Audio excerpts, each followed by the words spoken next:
ప్రస్తుతం కూడా కొన్ని దినాల్లో క్రైస్తవం గురించి కావచ్చు, యేసు ప్రభు గారి గురించి కావచ్చు, ఆయన త్యాగం గురించి కావచ్చు తెలియని వాళ్ళు మాట్లాడే కొన్ని మాటలు.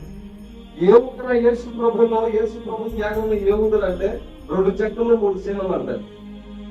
ఏం చేశారంటే 2 చెక్కలు 3 శీలలు అంతేకాదు. వాళ్ళందరికీ సమానంగా ఏంటంటే 2 చెక్కలు 3 శీలతే కావచ్చు.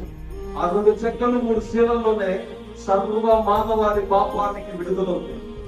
ఆ 2 చెక్కలు 3 మేకుల మధ్యలోనే నరకానికి పాత్రమైన మన జీవితాన్ని నిత్య జీవానికి వారసులుగా మార్చడానికి ఇంతటి గొప్ప త్యాగం ఎవరు చేశారు? ఏ పరిశుద్ధుడు చేశారు? ఎవరు చేయలేదు కదా.